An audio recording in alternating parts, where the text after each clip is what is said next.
Robbie loves playing fetch with her dog. Spencer. Spencer starts by sitting beside Robbie. After Robbie throws the ball, Spencer runs to get the ball, and he brings it back. Robbie throws the ball 3 times. On the first throw, Robbie throws the ball 8 meters. On the second throw, Robbie throws the ball twice as far. On the third throw, Robbie throws the ball 5 meters less than the second throw. How far does Spencer the dog run in total? I racked my brain for the answer. I tried, but I couldn't make sense of all the numbers that jumbled up in there. All the host's words faded into each other, and all I could hear in my head were echoes of every third word. It was as if I was underwater in a vivid dream. The game show music that constantly played in the background didn't help either. It just kept ramping up, telling me that I was running out of time. If you get this right, Axel, you are through to the next round. If you, however, get it wrong, then Primrose from Heather Hills High will win by default, and she will move on to the next round. You have 10 seconds. I don't need you to remind me that. I can clearly see my family in the front row gritting their teeth. My mom was ready to tear her hair out. I knew stuff like this was easy peasy for them. They're all geniuses with IQ scores of over 150. Each and every one of them. I just wanted to fit in. I just wanted to show them I can be smart too. But I was already doing horribly. And it came down to this one final question. I hadn't even qualified for the semifinals yet. And I was already down to my last straw. I took a deep breath. I pictured the numbers in my head like Dad taught me. 8. 16. 5. Doubled the lengths for when Spencer went to the ball and came back to the boy. The time kept ticking, and just before the buzzer sounded, I blurted out my answer. 60! Spencer ran a total of 60 meters! My family let out loud groans of disappointment. My mom stood up and in a huff walked out of the auditorium. Incorrect! The answer is 70 meters! I'm so sorry, Axel, but that means your run in this competition is now over. I looked around. It was really embarrassing to be up on that stage with 3 spotlights shining on my face. The loser. The first one out. I almost cried. Add to that, my family all walked out on me. I guess they didn't want to be seen in public with the one son who didn't inherit the family trait of being a math whiz of some type. Hi there, I'm Axel, and this is about my family. A family of world-renowned geniuses that I never fit into. Think you have a unique title for a story? Comment it down below and like the ones you think are interesting. You never know, your story may be the next one we post. Alright, now back to the story. Mom found her success in the world of Big Pharma. She came up with their formulation of a drug that I can't mention for security reasons, of course. But let's just say she helped millions of lives and made billions for the company she worked for. She was even in the running for a Nobel at one point. My dad's the most prominent scientist in the family. He's a physicist who works for NASA, and occasionally, CERN flies him out to Switzerland to work on several projects using the Large Hadron Collider. My older brother Scott is a well-known inventor. He's solved a lot of everyday problems with his super cool inventions. I bet you've used at least one of his inventions in your lifetime. And my sister? Well, my sister is a legend in the tech space. Remember BlackBerry? Yeah. It's dead now, but she was the one responsible for BlackBerry's insanely popular reputation back then. Now she works for Apple. And if you have an iPhone, you're using some of my sister's innovations. I, however, am the black sheep of the family. I have no notable skills to speak of. My IQ is pretty average, and I'm worse than even my most distant cousins at school. My dad even tried to see if I'm a different kind of genius. As early as I turned 6, he enrolled me in different classes. We tried sports, dancing, singing, the fine arts. Nothing. I was neither a musical prodigy nor an artist. Till now, the only thing I can draw is stick figures and smileys. That night, after coming home depressed and ashamed after my horrible performance in that math competition, I found a bunch of bags outside our house. I turned the doorknob, but it was locked, and then my mom's face appeared in the window. "You're not welcome in this house anymore." What? What? Why? "You're an embarrassment to this family. You always have been. Yeah, every time I post on my Twitter, some douche nozzle always mentions how you give the family a bad name. It's embarrassing knowing that you're even related to us." And you know what? You're better off on your own. That way you don't bring any of us any trouble. Your brother's right. Better to cut ties now rather than later. We can't be associated with the low-achieving disappointment.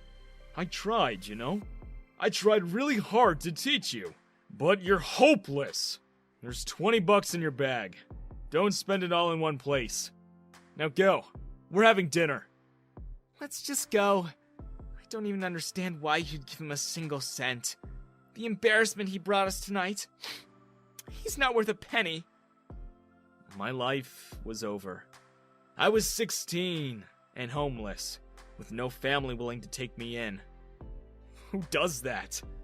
Just throw their own son away just because he doesn't have any smarts? Just because I was different? I walked to the nearest park and stared into my bag. Clothes. And I felt the snap of the deepening winter against my face. I dug into my bag and put on every article of clothing in there. 3 shirts, 4 jackets, 3 pairs of pants, and 4 socks. That was all I had in the world. And apparently a bunch of crumpled papers that were left in there. I went through them, realizing they were my attempts at creating groundbreaking art my family would be proud of. They were garbage, of course, seeing as I'm worse at sketching than I was at math. But then, I flipped the pages over and realized that what I used to practice my sketching were printed transcripts and invention patents. On every corner of each page was a link to a private online folder. I took out my phone and typed the links out, and what I found blew my mind. In every link, a plethora of evidence against my family was just lying there, unencrypted.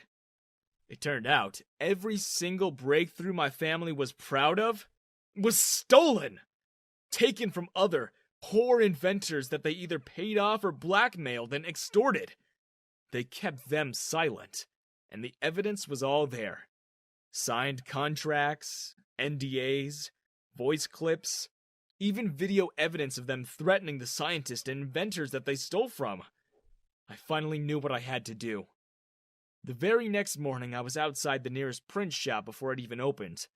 I rushed in there and spent what I could with the measly $20 I had to my name. I printed as much as I could, and then I went to the cops. But they just laughed me off. So, you're telling me that you're a member of that family? Ah! Chief, you gotta get a load of this. This homeless kid's saying there's this massive conspiracy about that genius's family. Remember those guys? The ones who were in the news recently? I neither care nor have the time for any false reports today. Just get rid of that kid. It's too early in the morning and my coffee's already ruined. Kid stinks. They pushed me out the doors and I didn't know what else to do. I'd spent all the money I had, and it all came to nothing. I was a teenager. I had no idea where to go. It was cold and snow was beginning to fall, so I did what my body told me to do. I fell asleep on the street. I must have died then because when I woke up, it was warm. The room was bright and there was a beautiful woman staring down at me, holding my hand. Are you an angel? The woman blushed, and then I looked around. I was in a hospital. That's very flattering, but I'm glad you're awake. The doctor will be right in for you. Just then, a lady in a doctor's coat entered my room. She flipped through some pages in her clipboard and smiled at me. Good to see you're back with us. Do you remember what happened? Snow? I remember snow. You fell asleep in the streets. If the cops hadn't brought you in, you could have died with hypothermia. Hypothermia is a medical emergency that occurs when the body loses heat faster than it can produce heat, causing a dangerously low body temperature. Normal body temperature is around 98.6 Fahrenheit. Hypothermia occurs as the body temperature falls below 95 Fahrenheit. I just blurted it out, not even knowing that I was doing it. The doctor was shocked. I was too. She asked me who I was and where my family was. I told her what happened, and she said she was going to call the authorities. I told her it was not necessary, and that whatever will happen to them, I want to be there to do it. The doc let me stay there till I was recovered, and every day she would quiz me on some random subject, and I would know the answer. I was especially good at medical topics. I still don't understand or know how it happened, but somehow, I woke up from that coma with a different brain. They tested my IQ, and I came up with a score of 188, even higher than my family. My story got told on the news, and suddenly, lots of people wanted to know who I was. It wasn't a surprise that my family went to those talk shows. Now that I was the famous whiz boy, they wanted to be associated with me again. And when I was on one of those live TV shows, I decided it was time for my revenge. Nobody knew what I had planned, not even the host. I simply told this story to the producer, and he made sure every video, every email, every photo was played on the screen. And when the host asked me how proud I was to be part of such an influential family, I smiled. That was how my family fell. That one interview sparked an investigation, and they were all stripped of their licenses. I went on to become a successful scientist. I went into the medical field, and just recently, I got a breakthrough for curing sickle cell. Now, my name's in lights, and my family are all wearing orange jumpsuits.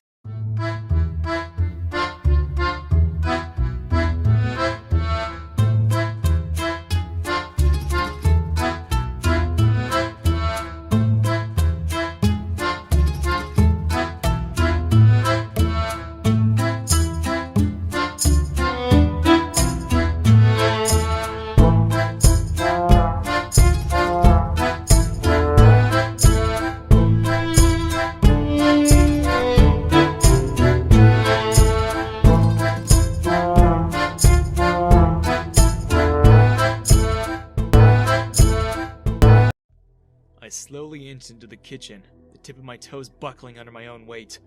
Panic was making my heart go on overdrive, and beads of sweat trickled down my face. I can't let them find me, I told myself.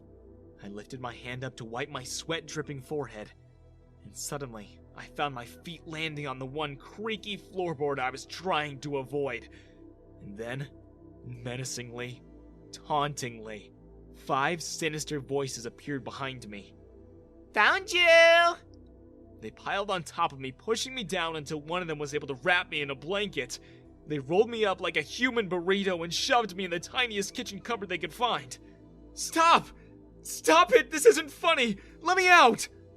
But my sisters were already laughing their way back into the living room, content in having banished me from my own PS5, so they themselves can spend all day playing with my VR helmet. I always tell myself I'd get them back whenever they'd play tricks on me, but I never could overpower 5 girls by myself. My name's Josh. I have quintuplet sisters, and I'm gonna tell you about the strange twists and turns of my life. Think you have a unique title for a story? Comment it down below and like the ones you think are interesting. You never know. Your story may be the next one we post. Alright, now back to the story. My mom and dad always wanted daughters, but I guess they never imagined that they'd be blessed with 5 identical ones. They tried and failed to get pregnant for 10 years. That was when I came along. And then, just 2 years later, Mom had the quintuplets. Haley was the oldest of them. She was type A, overachieving and was always the best at everything. She could smoke anyone during trivia night, and she even kicks my butt in video games. Sam was the second, and was bubbly and happy all the time. There was no bad situation that Sam couldn't lighten with her humor. Trish was the third, and the musical one. Whenever she sings, I feel like I'm listening to an angel. She's a bit broody and definitely holds grudges, though. The fourth one born was Melissa. She is a tech whiz. She spends most of her time isolated in her room, but she knows everyone's secret. That's because she makes it a habit to hack into people's stuff. And the youngest of them all is Isabella. Bella's a tough one to crack. She's shy as a mouse and just as quiet. Funnily enough, everyone, and I mean everyone at school, has a crush on her. She definitely feels too awkward about all the attention she gets. My sisters are probably the only quintuplets in the entire state, and given that, they were quite popular. Because I was their brother, I was popular too. But in a different way. Guys only really came to me to ask for their numbers, and when I wouldn't give it to them, they'd lock me in a closet or a broom cupboard of some sort. The girls at school made fun of me too. They would talk about me in really mean ways, like how unremarkable I was compared to my younger sisters. They were the stars of the whole school, and compared to them, I was so painfully average. Life was otherwise okay, though. I had loving parents, 5 sisters who kept me on my toes, and my family gave me all I could ever ask for. But without warning, my entire life got upturned. It was the kind of day you wouldn't think anything would go wrong. The sun was out, there were no clouds in the sky, and birds were singing. Mom was making us all breakfast while Dad was packing the camper van for our weekend at an Airbnb near the lake. My sisters and I were chasing the dog around the backyard garden, when suddenly Mom's scream pierced through that perfect day. We rushed into the kitchen to find her kneeling beside our dad. Bits of our breakfast scattered on the floor, and Dad just lying there. We called an ambulance, but it was too late. Our dad was gone. Mom cried for days. People from all over town visited us, checked on us to see how we were holding up. For a whole month, our fridge was filled with casseroles and lasagna from neighbors, relatives, and even our teachers at school. Suddenly, we were poor. I can't. I don't know how to provide for us. Your dad has always been the one that held us up. I lost my career years ago, and even if I got a job now, how will I manage to support all 6 of you? I'll do it, Mom. I'll help you.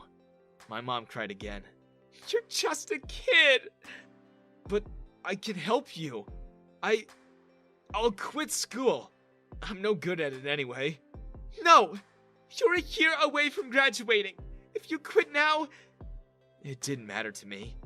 My family was the world to me, and I wasn't gonna let them suffer. So I took my dad's car and started my own business.